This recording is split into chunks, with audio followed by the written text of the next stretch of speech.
Oke, Bismillahirrahmanirrahim. Assalamualaikum warahmatullahi wabarakatuh dan selamat siang. Oke, jadi kita kembali lagi di dalam mata kuliah online kita tentang masalah materi yang harus kita bahas pada hari ini, yaitu adalah sistem informasi manajemen. Nah, sebelum saya lanjut tentang masalah materi ini, sama persis seperti yang kemarin-kemarin yang sudah kita bahas di dalam materi yang harus kita pahami.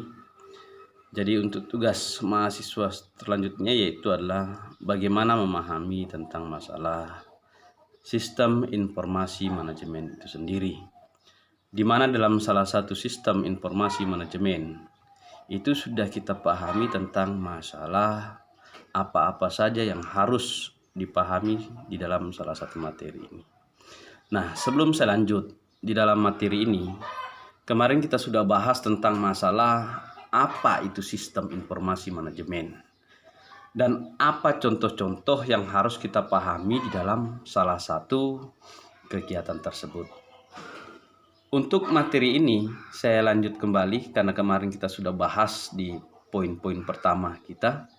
Jadi untuk materi ini saya harus membahas sedikit tentang masalah gambaran umum tentang masalah sistem informasi manajemen yang harus mahasiswa ketahui dan bisa memahami. Yang berikutnya, saya sedikit membahas tentang masalah apa-apa saja yang harus kita pahami di dalam salah satu sistem informasi manajemen. Kemarin sudah saya bahas di pertemuan awal kita pada saat perjanjian kontrak kuliah kita. Itu sudah saya bahas tentang adanya sistem informasi manajemen atau biasa disingkat dengan SIM. Saya jelaskan sedikit tentang masalah apa-apa saja yang harus kita pahami di dalam setiap kita melakukan kegiatan tersebut. Nah, untuk masalah sistem informasi manajemen, saya ulang kembali. Saya mengambil teori ini untuk memahami saudara-saudara untuk bisa melihat secara detail. Yang pertama yang saya mau bahas singgung sedikit tentang masalah kembalinya kepada sistem informasi manajemen itu sendiri.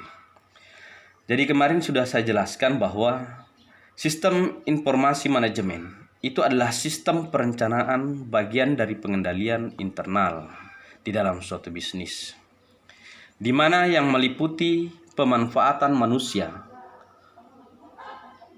dokumen, teknologi, dan prosedur oleh akuntans manajemen. Jadi untuk pemecahan permasalahan bisnis seperti biasa adalah kita harus bisa memahami tentang adanya produk, layanan, atau biasa disebut dengan suatu strategi bisnis.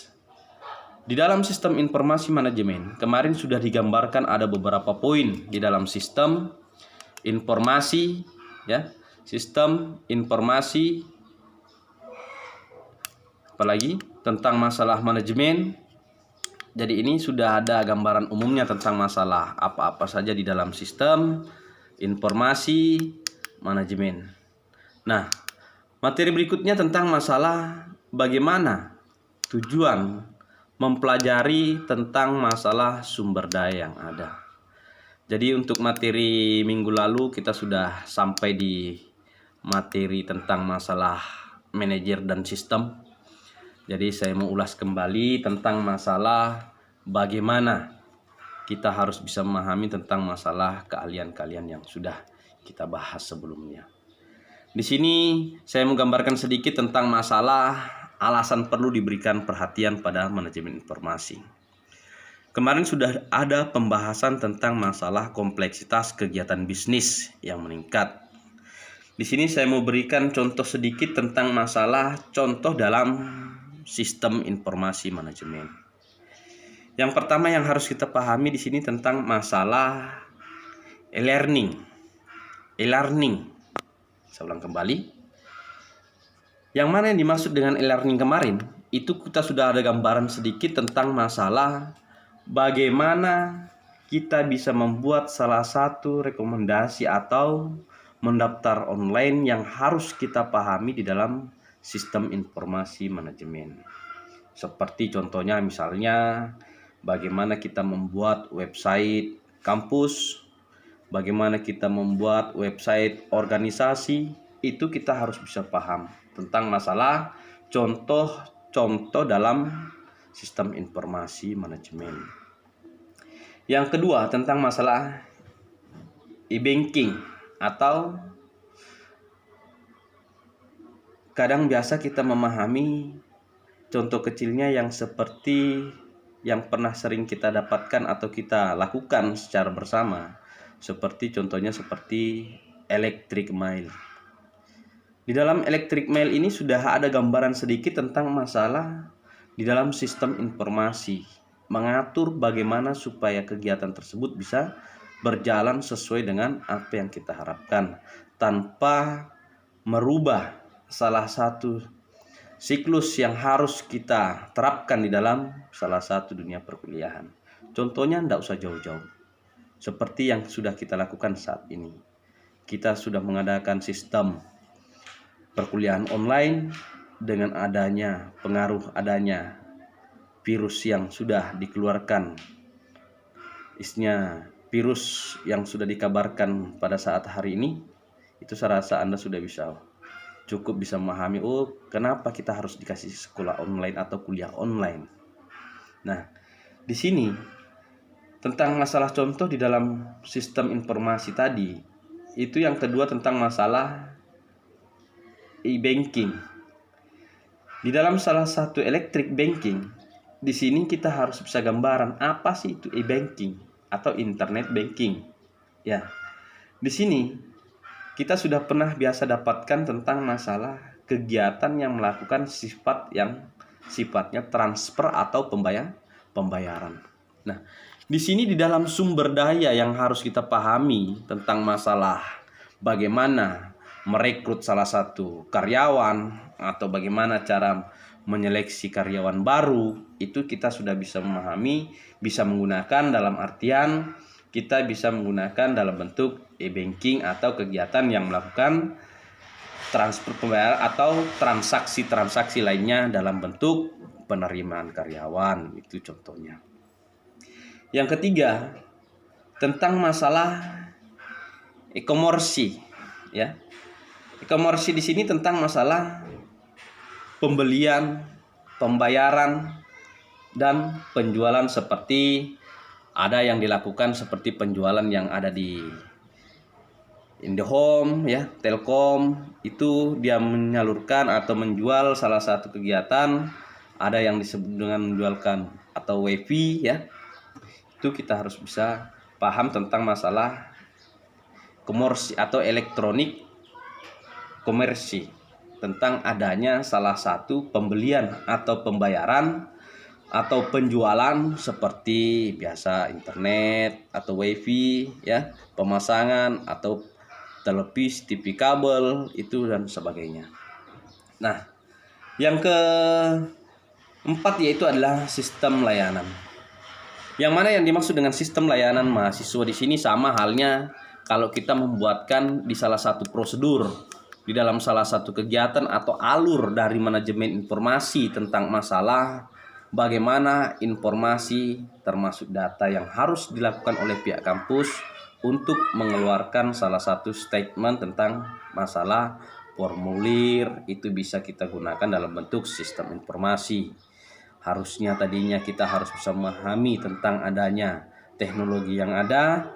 Jadi seperti saat ini sudah dikeluarkan oleh pemerintah bahwa ada surat edaran tentang belajar di rumah, berkantor di rumah, itu semua sudah bisa dilakukan. Dan untuk memanfaatkan fasilitas-fasilitas yang ada di dalam internet, kita harus bisa memahami bahwa kadang biasa kita harus tahu bahwa bukan bahwa kita diliburkan untuk libur total, tidak. Kita harus bisa memahami tentang adanya sistem yang sudah ada. Bagaimana kita selaku mahasiswa bisa memahami sistem-sistem tersebut agar kita tetap aktif di sistem perkuliahan. Yang berikutnya tentang masalah poin kelima, booking online. Itu contoh dari booking online tentang masalah sistem informasi. Saya rasa kita sudah bisa memahami bagaimana contoh-contohnya yang harus kita tahu, yang harus kita pahami bahwa booking online itu sekarang sudah banyak situs yang harus kita pahami di dalam salah satu media. Itu tidak usah mungkin terlalu banyak saya bahas karena saya rasa saudara sudah bisa memahami tentang masalah booking online, atau biasa contohnya seperti tiket.com. Jadi kalau kita ingin berpergian 1 minggu sebelum kita berangkat, itu sudah melihat, bisa cek harga untuk masalah kegiatan atau hasil dari penerbangan maskapai tersebut. Itu tentang masalah poin kelima. Yang keenam ada yang disebut dengan Enterprise Resource Planning, atau biasa kita bahas tentang masalah ERP yang sudah kita bahas di minggu lalu, tentang masalah apa itu ERP, singkatan-singkatan yang sudah pernah saya berikan. Itu saya rasa kita sudah bisa memahami semua dan harus tahu tentang adanya salah satu sistem informasi yang harus kita tahu sebelumnya. Nah, di dalam Enterprise Resource Planning atau biasa disebut dengan ERP, yaitu adalah bagaimana kita merencanakan sumber daya. Ya. Kita bagaimana merencanakan sumber daya yang harus kita pahami tadi tentang masalah di dalam salah satu perusahaan, atau perusahaan yang biasa disebut dengan perusahaan manufaktur. Nah, di dalam tugas manajer, ini kadang kita sudah bisa membahas tentang masalah bagaimana pengelolaan sumber daya fisik dan mencakup pengelolaan sumber daya konseptual itu sendiri. Jadi tentang masalah Enterprise Resource Planning atau disebut dengan ERP, itu saya rasa kita sudah bisa melakukan proses kajian tersendiri tentang masalah perencanaan sumber daya perusahaan itu sendiri. Oke, yang berikutnya yang ketujuh, yang terakhir tentang masalah TPS. Saya rasa kita semua sudah bisa memahami apa yang dimaksud dengan TPS. Itu saya rasa Anda sudah bisa jelas apa yang dimaksud dengan TPS kemarin, apa yang dimaksud dengan TPS yang harus kita pahami. Jadi TPS kemarin kita sudah bahas tentang masalah transaksi processing system, di mana transaksi processing system ini kita harus bisa memahami tentang masalah bagaimana proses penjualan yang kita harus lakukan atau melakukan proses pemasaran. Itu harus benar-benar kita pahami di dalam salah satu transaksi yang ada di dalam salah satu sistem. Oke, jadi karena waktu yang sangat mepet, jadi untuk materi ini saya rasa Anda sudah bisa lihat materi tentang masalah bagaimana sistem mengatur dari transaksi processing system tadi. Saya rasa Anda sudah bisa memahami dan bisa melihat secara detail teori ini. Jadi untuk masalah manajer dan sistem di sini saya rasa Anda sudah mengingat materi yang sudah pernah saya berikan sebelumnya tentang masalah input, proses dengan output. Itu saja mungkin pertemuan kali ini tentang masalah membahas tentang masalah sistem informasi. Jadi untuk pertemuan ini saya rasa cukup. Pertemuan berikutnya baru kita lanjut, kita bahas kembali. Nah, untuk materi ini saya rasa pertemuan hari ini cukup. Kurang lebihnya mohon dimaafkan. Saya akhiri dengan ucapan billahi sabil haq fastabiqul khairat. Assalamualaikum warahmatullahi wabarakatuh.